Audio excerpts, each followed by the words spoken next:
కేవలం 10th అర్హతతో ప్రభుత్వం ఉద్యోగాల కోసం ఎదురు చూస్తున్నారా? వాళ్ళందరికీ కూడా ఒక మంచి నోటిఫికేషన్ అయితే వచ్చేసిందండి.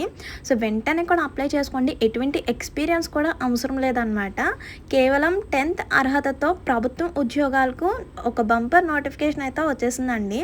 మల్టీ టాస్కింగ్ స్టాఫ్ పోస్టులుగా నోటిఫికేషన్ అయితే భర్తీ చేశారనమాట.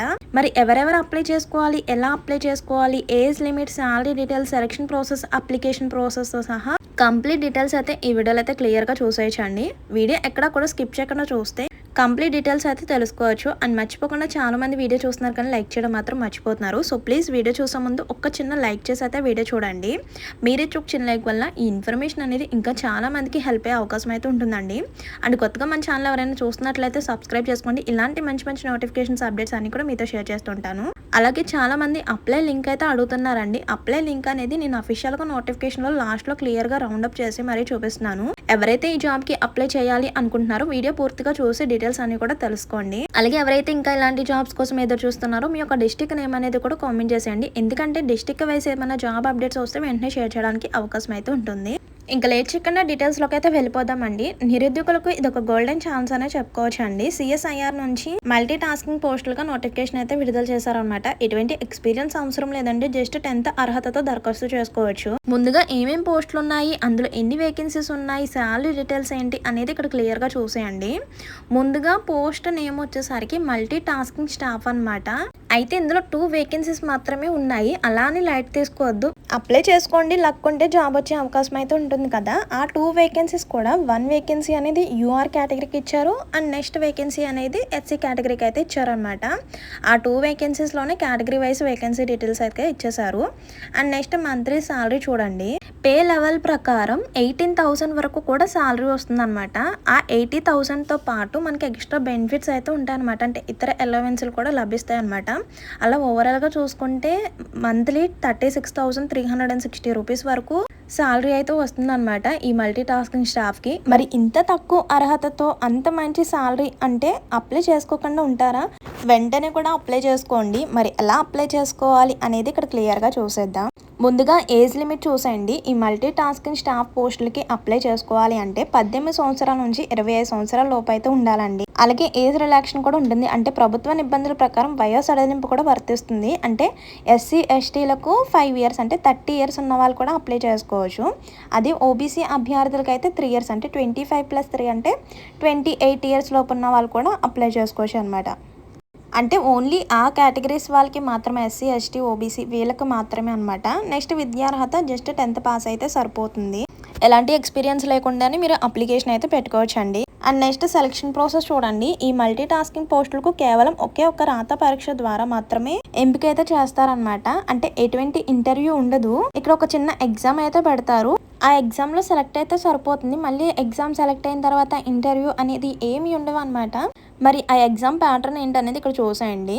ముందు ఎగ్జామ్ బేస్ వచ్చేసరికి ఓఎంఆర్ బేస్డ్ పై ఆబ్జెక్టివ్ టైప్ క్వశ్చన్స్ అనమాట. అంటే మల్టిపుల్ చాయిస్ క్వశ్చన్సే ఓఎంఆర్ బేస్ అనమాట. Next medium of questions. The questions will be set of the both English and Hindi. అంటే ఇంగ్లీష్ అండ్ హిందీ లాంగ్వేజెస్లో ఎగ్జామ్ ఉంటుంది. మీకు నచ్చిన లాంగ్వేజ్లో సెలెక్ట్ చేసుకుని ఎగ్జామ్ అయితే రాయొచ్చు. అండ్ నెక్స్ట్ 10th బేస్ పై మనకి క్వశ్చన్స్ అయితే ఇస్తారనమాట. టోటల్ నెంబర్ ఆఫ్ క్వశ్చన్స్ 100 అండి. టైం డ్యూరేషన్ వచ్చేసరికి 1.5 hour అనమాట. అంటే 1 hour 30 minutes టైం డ్యూరేషన్ అండి. అయితే ఇందులో సబ్జెక్ట్స్ చూద్దాం. ఫస్ట్ వన్ వచ్చేసరికి జనరల్ ఇంటెలిజెన్స్ 25 క్వశ్చన్స్ అయితే ఉంటాయి. అంటే ఈ సబ్జెక్ట్ లో 25 క్వశ్చన్స్ అడుగుతారు. ఈచ్ క్వశ్చన్ కి 3 మార్క్స్ అనమాట. అలా ఈ సబ్జెక్ట్ పై 75 మార్క్స్. నెక్స్ట్ క్వాంటిటేటివ్ యాప్టిట్యూడ్ కి జస్ట్ 25 క్వశ్చన్సే. ఈచ్ క్వశ్చన్ కి 3 మార్క్స్ చొప్పున 75 మార్క్స్ అనమాట. నెక్స్ట్ థర్డ్ సెక్షన్ చూడండి. జనరల్ అవేర్నెస్ కి వచ్చేసరికి 50 క్వశ్చన్స్. అయితే ఈ 50 క్వశ్చన్స్ కి ఈచ్ క్వశ్చన్ కి 3 మార్క్స్ చొప్పున 150 మార్క్స్ అనమాట ఓవరాల్ గా. అండ్ నెక్స్ట్ వచ్చేసరికి ఇంగ్లీష్ లాంగ్వేజ్ లో 50 క్వశ్చన్స్ 150 మార్క్స్ అనమాట. ఇందులో మనకి నెగిటివ్ మార్క్స్ కూడా ఉంటాయండి. 1 negative marks for every wrong answer. ఒకవేళ మీరు రాంగ్ ఆన్సర్ పెడితే కనుక కరెక్ట్ పెట్టిన ఒక మార్క్ అనేది పోతుంది అనమాట. సో అలా ప్రతి సెక్షన్ కూడా అదే. ఇందులో మొత్తం 4 సెక్షన్స్ అయితే ఉంటాయి. నెంబర్ ఆఫ్ క్వశ్చన్స్ వచ్చేసరికి 150 క్వశ్చన్స్ అనమాట. 450 మార్క్స్కి ఎగ్జామ్ అయితే ఉంటుంది. సో ఇదనమాట ఎగ్జామ్ ప్యాటర్న్. సో వీటికి సంబంధించిన బుక్స్ అనేది నేను కింద ట్యాగ్ చేస్తాను చూసేయండి. ఎవరైతే ఈ జాబ్కి అప్లై చేసుకుంటున్నారో ఇప్పటి నుంచే మీ యొక్క ప్రిపరేషన్ అయితే స్టార్ట్ చేయండి. ఇంకా మనకి ఎగ్జామ్ డేట్స్ అయితే ఇవ్వలేదు. మీరు అప్లై చేసుకుంటే కనుక మీకే డైరెక్ట్గా మెయిల్ ద్వారా ఎప్పుడు ఎగ్జామ్ ఏంటనేది మీకు క్లియర్గా మెయిల్ సెండ్ చేస్తారనమాట. మెయిల్ ద్వారా ఇన్ఫర్మేషన్ అయితే షేర్ చేస్తారు. మెయిల్ లేదా కాల్ కూడా రావచ్చు. అండ్ నెక్స్ట్ అప్లికేషన్ ఫీజు యొక్క డీటెయిల్స్ అయితే చూద్దాం. యూఆర్ ఓబీసీ ఈడబ్ల్యూఎస్ వాళ్ళకి 500 రూపీస్ అనమాట. మిగతా అందరికీ అలాగే ఫీమేల్స్తో సహా ఎటువంటి ఫీజు లేదండి. ఫ్రీగా అప్లై చేసుకోవచ్చు అనమాట. మరి ఎలా అప్లై చేసుకోవాలి, అప్లికేషన్ ప్రాసెస్ ఏంటనేది చూసేసి అఫీషియల్గా నోటిఫికేషన్ కూడా ఒకసారి లుక్ వేసేద్దాం. సో ఇంకా చూడండి, ఫస్ట్ ఆఫ్ ఆల్ అధికారిక వెబ్సైట్లోకి అయితే వెళ్ళాలన్నమాట. సో వెబ్సైట్ చూపిస్తాను. అందులో కెరియర్స్ పేజీలో ఉన్న ఎంటీఎస్ రిక్వైర్మెంట్పై క్లిక్ చేయాలన్నమాట. క్లిక్ చేసిన తర్వాత మనకి అప్లికేషన్ ఫామ్ అయితే ఓపెన్ అవుతుందండి. అప్లికేషన్ ఫామ్లో మీ యొక్క పర్సనల్ డీటెయిల్స్ అంటే 10th మార్క్స్ మెమోలో ఎలాగైతే ఉంటాయో మీ యొక్క డీటెయిల్స్ అనేది అవే ఇవ్వాలన్నమాట. మీ యొక్క name, father's name, village address ఇవన్నీ కూడా కరెక్ట్గా ఇచ్చేసేయాలి. ఫోన్ నెంబర్, ఈమెయిల్ ఇలా మీ యొక్క first of all personal details అయితే అడుగుతుంది. డీటెయిల్స్ అన్నీ కూడా కరెక్ట్గా ఇచ్చేసిన తర్వాత మీ యొక్క క్వాలిఫికేషన్ సంబంధించిన డీటెయిల్స్ అన్నీ కూడా ఫిల్ చేయాలండి. అంటే ఏ ఇయర్లో పాస్ అయ్యారు, ఎంత పర్సెంటేజ్ మార్క్స్ వచ్చినాయి, ఏ యూనివర్సిటీలో చదివారు, అంటే సబ్జెక్ట్ వైజ్ మార్క్స్ ఎన్ని వచ్చినాయి అన్నీ కూడా డీటెయిల్గా ఫిల్అప్ చేయాలన్నమాట. అలాగే మీకు అదర్ క్వాలిఫికేషన్ ఏమన్నా ఉన్నా, ఎక్స్పీరియన్స్ ఏమన్నా ఉన్నా కూడా డీటెయిల్స్ ఫిల్ చేయొచ్చు అనమాట. అంటే అవన్నీ కంపల్సరీ అంటే కంపల్సరీ ఏమీ కాదు. కంపల్సరీ మనకి 10th అయితే ఉండాలి. 10thకి సంబంధించిన డీటెయిల్స్ అన్నీ కూడా కరెక్ట్గా ఇవ్వాలన్నమాట. అలా మీ యొక్క క్వాలిఫికేషన్ సంబంధించిన డీటెయిల్స్ అన్నీ కూడా ఫిల్అప్ చేసిన తర్వాత ఒక్కసారి మీ యొక్క పర్సనల్ డీటెయిల్స్ అండ్ క్వాలిఫికేషన్ సంబంధించిన డీటెయిల్స్ అన్నీ కూడా కరెక్ట్గా ఇచ్చారా లేదో 1-2 సార్లు బాగా చెక్ చేసుకోండి. ఇంకా ఫైనల్గా మీ యొక్క సర్టిఫికేట్స్ అంటే ఒక ఆధార్ ప్రూఫ్ అడుగుతుంది. నెక్స్ట్ మీ యొక్క సర్టిఫికేట్స్ అంటే 10th మార్కుల లిస్ట్, క్యాస్ట్ సర్టిఫికేట్ ఇలా అడిగిన సర్టిఫికేట్స్ అన్ని కూడా స్కాన్ చేసి అప్లోడ్ చేయవలసి వస్తుంది. అలాగే మీరు రీసెంట్గా దిగిన హాఫ్ సైజ్ ఫోటో, అలాగే మీ యొక్క లెఫ్ట్ హ్యాండ్ థంబ్ కూడా అడుగుతుంది. అంటే ఒక వైట్ పేపర్ మీద సిగ్నేచర్ చేయండి, ఒక వైట్ పేపర్ మీద థంబ్ వేసి సో అది కూడా సబ్మిట్ చేయాలి. ఇలా ఫైనల్గా సర్టిఫికేట్స్ అండ్ డాక్యుమెంట్స్ అన్నీ కూడా స్కాన్ చేసి అప్లోడ్ చేసిన తర్వాత ఫైనల్గా ఇంకా అప్లికేషన్ ఫీ కూడా పే చేసేసి సబ్మిట్ అని క్లిక్ చేయడమే. అంతే అనమాట అప్లికేషన్ ప్రాసెస్ అయితే.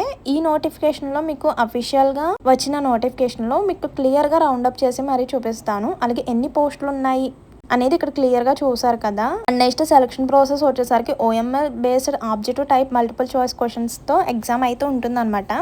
ఎగ్జామ్ ఎప్పుడు ఉంటుంది ఏంటి అనేది మీకు మెయిల్ ద్వారా ఇన్ఫర్మేషన్ అయితే షేర్ చేస్తారు. అండ్ నెక్స్ట్ రిజల్ట్ కూడా మీకు మెయిల్ ద్వారానే వస్తుంది అనమాట.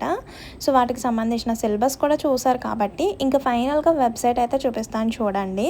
సో క్లియర్గా ఇక్కడ రౌండప్ చేసి మరీ చూపిస్తాను. అండ్ ఇంపార్టెంట్ డేట్స్ చూసారు కదండి. ఇప్పటికే మనకి అప్లికేషన్ స్టార్ట్ అయ్యి అంటే జూలై 27th నుంచి అప్లికేషన్ స్టార్ట్ అయిందనమాట.